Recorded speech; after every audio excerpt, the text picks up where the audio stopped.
Bem, bom dia a todos. Eu gostaria de agradecer o gentil convite que me foi feito pela Images, cumprimentar também todas as autoridades presentes, que faço na pessoa aqui do desembargador Leandro Paulsen. Para mim, o convite do tribunal é mais do que um dever, é uma honra, né? Então, para mim, é um grande prazer estar aqui. Também porque é sempre uma oportunidade de rever amigos distantes, né? A plateia está cheia aí de colegas juízes, conhecidos aí desembargadores, e também cumprimentar os servidores e o público em geral para essa exposição.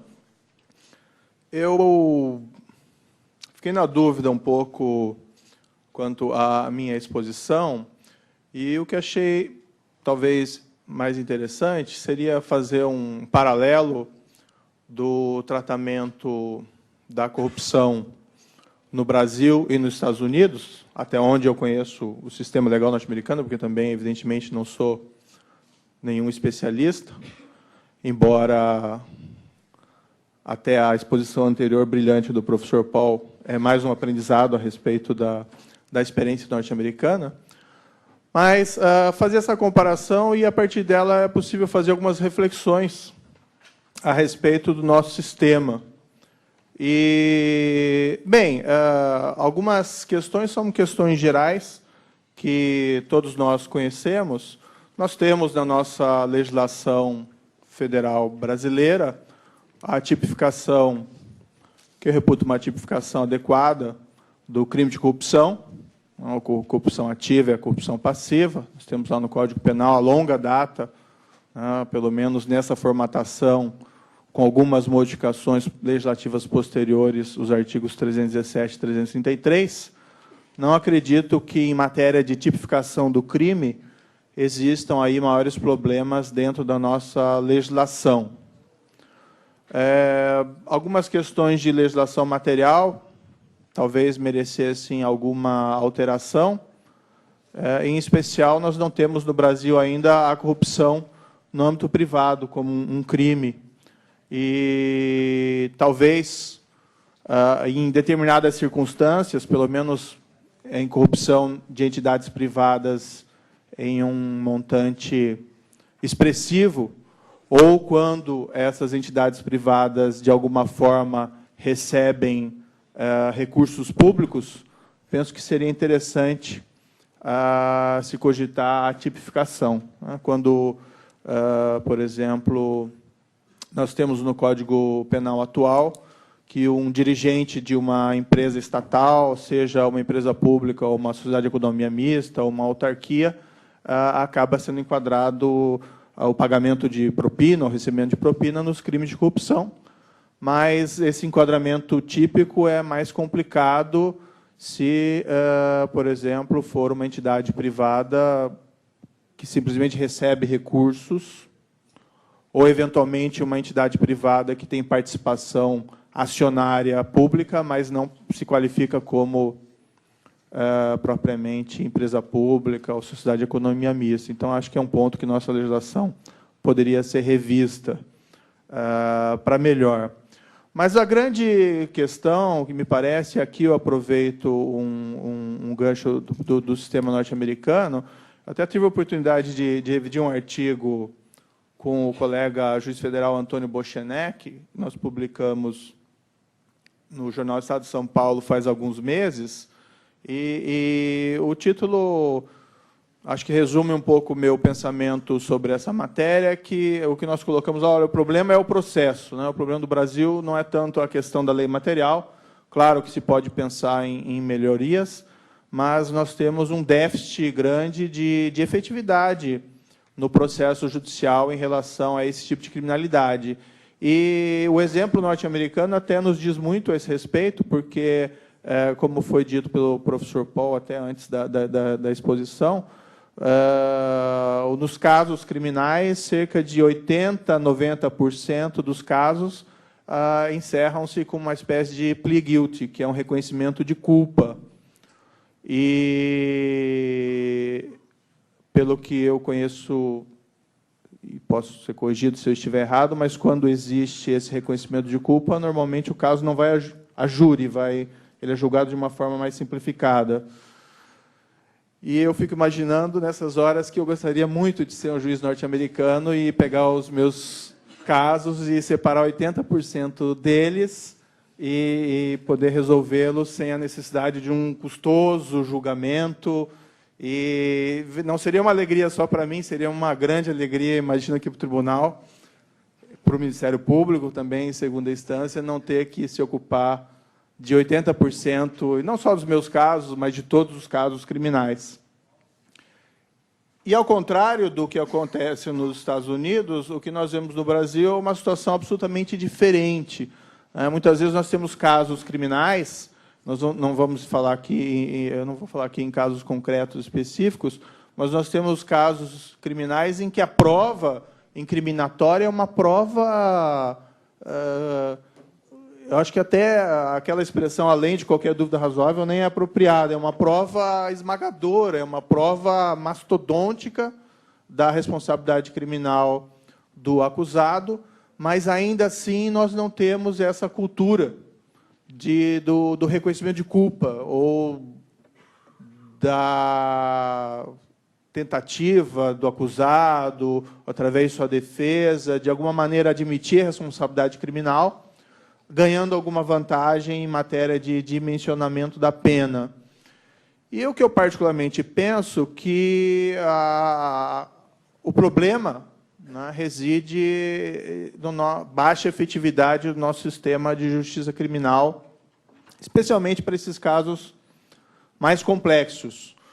Porque a minha avaliação no que acontece nos Estados Unidos, aquele acusado, aquele investigado para o qual existe uma quantidade significativa de provas, de evidências, como eles chamam lá, ele tem um incentivo para reconhecer a sua culpa, porque ele sabe que, se ele assim não agir, e se a prova for muito boa contra ele, ele corre o risco de ter uma sentença mais pesada, uma sentença dura, enquanto que alguma espécie de reconhecimento de culpa ele pode barganhar por uma pena menor. Do outro lado, dentro do nosso sistema judicial, nós vemos esses casos complexos, em que muitas vezes a prova é sobrepujante, mas a parte insiste em ir até o final do processo, né? Porque tudo isso... O principal problema ainda, e lamentavelmente nós falamos isso, não eu apenas, todos nós acho que temos essa percepção, ainda continua sendo uma baixa efetividade decorrente principalmente da morosidade da justiça. Faça-se aqui justiça, realmente, em minha avaliação pessoal, mas acho que é algo bastante compartilhado, os processos na Justiça Federal aqui da 4ª Região, eles tiveram um avanço muito significativo nos últimos, não sei, 20 anos. Realmente, há 20 anos, era um lugar comum a prescrição, o nosso Estatuto de Limitação. Nós reconhecemos prescrição em primeiro grau de jurisdição e, eventualmente, em segundo grau de jurisdição, mais ainda, com maior frequência. E, pelo menos, nós não temos... Eu não tenho dados estatísticos, normalmente nós não temos dados estatísticos muito confiáveis dentro da justiça brasileira, mas esse problema foi muito minorado, me parece, aqui nos processos da 4ª Região. Só que nós estamos dentro de um sistema de vasos comunicantes, e o nosso sistema, não adianta nada, não reconhecemos a prescrição em primeiro grau, em segundo grau, quando o nosso sistema permite o reconhecimento dela na pendência de recursos perante os tribunais superiores. E nós temos isso de uma maneira muito clara, que nós temos uma hipertrofia dos nossos tribunais superiores em matéria recursal. A carga de processos distribuídos no nosso Superior Tribunal de Justiça, que era para ser um tribunal de uniformização de jurisprudência, salvo engano, o último número que eu vi era superior a 200 mil processos ano. Foi até que mencionado, e de passagem, que um ministro do STJ na área criminal se ocupa de 30 e tantos habeas corpus por dia. Então, não há condições realmente do sistema ser eficiente dessa maneira. Também no Supremo Tribunal Federal, enquanto a Suprema Corte norte-americana, pelo menos que se diz, se ocupa de uma centena de casos no ano, um pouco mais que isso, um pouco menos que isso, a variar o ano, nosso Supremo Tribunal Federal tem uma carga de quase 50 mil processos no ano. Então, o que é necessário realmente é resolver essa hipertrofia do nosso sistema recursal. Se o nosso sistema judicial for mais eficiente, nós teremos aí, acredito, um incentivo aos acusados dentro do processo de não serem assim tão resistentes a reconhecimento de culpa. Faça-se aí a necessária ressalva naqueles casos em que a prova for realmente sobrepujante em relação ou seja, tão esmagadora que não justifique aí o tempo e o custo do processo. Com base até nessa percepção, a AJUF, que é a Associação dos Juízes Federais, procurou alguns senadores e apresentou um projeto de lei no Congresso Nacional, já virou o projeto de lei PLS 402/2015, que, basicamente, a nossa ideia inicial até da JUF era que a prisão após uma condenação em primeiro grau não fosse exceção, mas tivesse um tratamento diferente do que a prisão antes do julgamento. Mas, depois desse artigo, houve uma certa resistência, alguma crítica, um pouco acirrada a essa posição, e nós fizemos uma proposição intermediária para resgatar aquela prisão após a condenação em segunda instância. Nós tínhamos o entendimento antigo do Supremo Tribunal Federal, inclusive afirmado após a Constituição de 88, salvo engano, é um precedente de 1991, foge-me aqui o número específico do recurso, em que o Supremo afirmou categoricamente que a prisão após a condenação por um tribunal de apelação não era incompatível com o princípio da presunção de inocência da nossa Constituição, dando uma interpretação à presunção de inocência que não tornava essa prisão em segunda instância inconsistente com ela. Mas esse precedente acabou por ser revisado de 2008, que é o 84078, em que o Supremo Tribunal Federal, por maioria, mudou de posição, entendendo que a prisão após a condenação só poderia ser uma prisão após o trânsito em julgado. Em tese, é bastante interessante essa proposição, porque ela agudiza a proteção contra uma equivocada condenação criminal, mas dentro do nosso sistema em que há essa prodigalização da utilização de recursos, ela literalmente não funciona. E ela também serve como um incentivo ao recurso, mesmo quando não se tem absolutamente razão. Então, tem até aqueles casos famosos, patológicos, que muitas vezes nós citamos como exemplos, no Supremo Tribunal Federal, o recurso do recurso, do recurso, do recurso, do recurso, para evitar o trânsito em julgado, que é uma patologia, mas é uma patologia não tão incomum, isso que nos assusta. Ou casos que nós temos também não vou citar nome, de homicidas confessos, que entre o início do processo e o final do processo se tem 10 anos.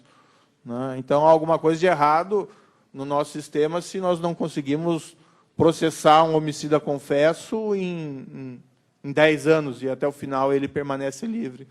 Então, nós fizemos essa proposição, e não me entendam mal, assim, a minha tem um firme compreensão da importância da presunção de inocência, mas ela não necessariamente precisa ser interpretada nesse sentido de que a prisão só pode ser imposta a partir da condenação transitada em julgado. Parece que a visão que pelo menos nos Estados Unidos, viceja, é no sentido de que a presunção de inocência é também mais vinculada à questão probatória, no sentido de que você só pode ter uma condenação criminal quando a prova é acima de qualquer dúvida razoável. Isso é algo que não se discute de maneira nenhuma, isso é uma conquista civilizatória, quer seja utilizando essa expressão, ou quer seja utilizando os equivalentes lá do direito continental europeu, mas é certo que, para uma condenação criminal, a prova tem que ser uma prova esmagadora.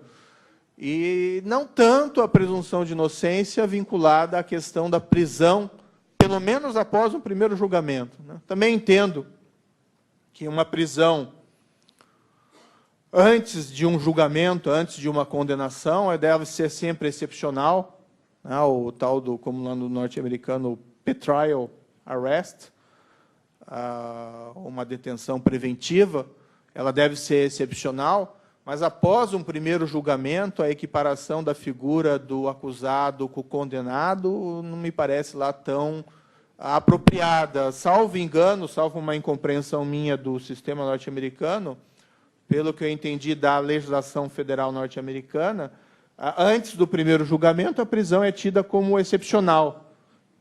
Embora nos Estados Unidos se trabalhe muito com a questão da fiança, né, da bail, mas ainda assim se admite a detenção preventiva em casos excepcionais. Tem até um precedente, acho que da Suprema Corte, que é US versus Salerno, que é relativo a um chefe da máfia,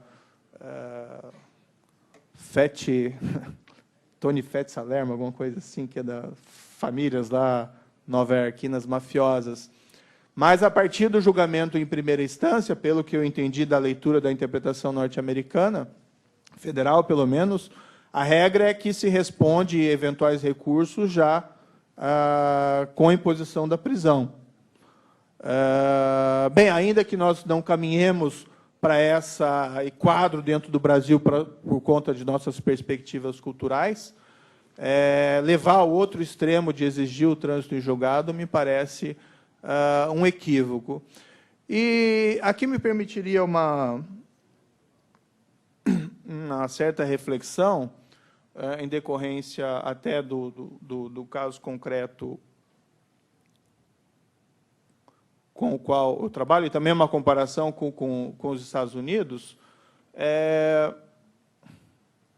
Eu escrevi há uns anos atrás um artigo falando sobre a Operação Mãos Limpas na Itália, que é um artigo sem qualquer pretensão e nem era fruto de um estudo assim tão profundo sobre a matéria.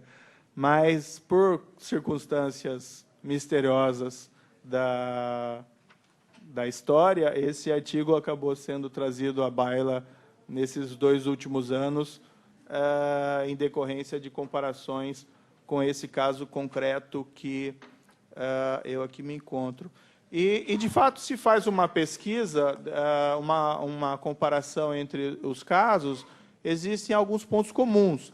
Embora eu diria que, no caso das operações Mãos Limpas na Itália, pelo que eu vi, pelo que eu tenho de dados, pelo menos estatísticos, houve maior intensidade, maior amplitude, né? Um dado que eu tenho aqui, por exemplo, às vezes os dados variam porque a operação As Mãos Limpas muitas vezes se colocam coisas diferentes sobre o mesmo conceito, sobre a mesma expressão, e nem sempre é isso. Mas, por exemplo, eu tenho um dado aqui que só processos da Procuradoria de Milão, que foi o centro da Operação As Mãos Limpas, foram cerca de 800 prisões em 2 anos de investigação, um número bem mais superlativo do que nós temos aqui no caso concreto. Mas uma situação assim que chama a atenção, em particular, é que o nosso sistema judicial ele tem muito mais similaridade com o sistema italiano do que com o sistema anglo-saxão. E isso para o mal e para o bem. Também lá o direito processual italiano é normalmente caracterizado por uma excessiva morosidade. não raramente se ouve de alguma condenação do Estado italiano na Corte Europeia de Direitos Humanos por violação do direito à duração razoável do processo. E às vezes a gente faz algumas comparações que são interessantes, porque o caso lá também envolvia um quadro de aquilo que o pessoal chama de corrupção sistêmica, corrupção disseminada, e, de repente, esse quadro de corrupção sistêmica disseminada começou a surgir, a vir à tona em vários processos. A justiça começou a ser um pouco mais efetiva em relação a esses casos de corrupção disseminada e, talvez, por conta até dessa mesma efetividade, vários desses envolvidos começaram a querer confessar, colaborar, talvez de forma semelhante ao que acontece de uma maneira mais ordinária lá nos Estados Unidos, e, de repente, talvez aquilo que se sabia já do que acontecia no Estado italiano, aquilo veio à tona. Sabia-se que tinha um monstro, esses dias li uma expressão que não é minha, mas achei bem interessante, sabia-se que tinha um monstro de corrupção e, de repente, o monstro veio à tona, e o monstro era enorme. E eu tenho um comentário aqui de um professor da Universidade de Pisa, que é um professor que escreveu vários artigos sobre a Operação Mãos Limpas, e aqui vou permitir uma leitura, que eu acho um trecho bem interessante, do professor Alberto Vanucci, Universidade de Pisa, falando sobre a corrupção identificada na Itália pelas Operações Mãos Limpas, e, basicamente, o que ele chama de corrupção sistêmica, que teria sido identificada. E ele fala mais ou menos o seguinte: a corrupção sistêmica é normalmente regulada, de fato, por um conjunto de regras de comportamento claramente definidas, estabelecendo quem entra em contato com quem, o que dizer ou o que não dizer, que expressões podem ser utilizadas como parte do jargão da corrupção, quanto deve ser pago e assim por diante. Neste contexto, taxas precisas de propina tendem a emergir, uma situação descrita pela expressão utilizada em contratos públicos, nomeadamente a regra do X%. E essa regularidade reduz os custos da transação, uma vez que não há necessidade de negociar a quantidade da propina em cada momento. Aqui ele cita um investigado do caso, uma declaração de investigado do caso, entre aspas. Eu encontrei um sistema já experimentado e testado, segundo o qual, como uma regra, virtualmente todos os ganhadores de contratos públicos pagavam uma propina de 3%. O produto dessa propina era dividido entre partidos segundo acordos pré-existentes. Fecha aspas. É a descrição oferecida por um administrador público de Milão, nomeado por indicação política. Continuando. Nas atividades de apropriação da Autoridade do Rio do Pó, em Turim, 4% era o preço esperado para transações de corrupção. Novamente citando um investigado. O sistema de propinas estava tão profundamente estabelecido que elas eram pagas pelos empreiteiros sem qualquer discussão, como uma obrigação admitida. E as propinas eram recebidas pelos funcionários públicos como uma questão de rotina. Por todos os méritos que tem aqui a Operação Mãos Limpas na Itália, uma preocupação, uma pergunta que vem à mente, que eu tenho pelo menos em mente, é como as coisas chegaram nesse ponto. Porque, claro, corrupção existe no mundo inteiro, alguns países mais, alguns países menos, mas esse quadro de corrupção sistêmica, em que, pelo menos era apontado lá para a Itália, que cada contrato público envolvia o pagamento de um percentual que ia para agentes públicos e para partidos políticos, é algo, por exemplo, que eu imagino ocorrendo nos Estados Unidos. Não nesse nível. Claro que existe corrupção, e, apesar do professor Paulo ter mencionado que a justiça lá talvez não seja tão eficiente para esses crimes do que em relação aos crimes de rua, aos crimes violentos, eu fico um pouco com inveja, porque, ainda assim, acredito que é bem mais eficiente do que aqui no nosso sistema. Mas, voltando à Itália, como se chegou nesse quadro de corrupção sistêmica e como é possível sair dele. Acho que essas são as indagações que nós temos que fazer. Porque a Operação Os Mãos Limpas ela também nos traz algumas lições interessantes. Ela teve ali o seu auge em 92, 93 e 94. Começou lá com a prisão de um indivíduo chamado Mario Chiesa, que era presidente de uma instituição pública em Milão, de caráter filantrópico, com uma propina de $4.000 em bolso, que começou depois de algum tempo de prisão, confessou e revelou esquemas, e outras pessoas foram presas. Acabou gerando uma revolução política na Itália. Os principais partidos italianos da época literalmente fizeram pó, né, que era a Democracia Cristã e o Partido Socialista Italiano, acabou sobrando até para o Partido Comunista Italiano, mudou completamente a configuração política italiana. Tiveram lá casos de ex-primeiros ministros processados, caso do Bettino Craxi, que era do Partido Socialista Italiano, que se exilou na Tunísia, fugindo da persecução. Mas há uma dúvida, e isso não é colocado só por mim, mas o pessoal que estuda principalmente essa área, se efetivamente mudou o quadro italiano com a Operação Os Mãos Limpas. Vendo aqui algumas estatísticas, as informações são que cerca de 40% dos casos processados pela Procuradoria de Palermo acabaram sem um julgamento de mérito, por prescrição. Qualquer familiaridade com o direito brasileiro, não. Mera coincidência. Não é coincidência. Mudança de lei.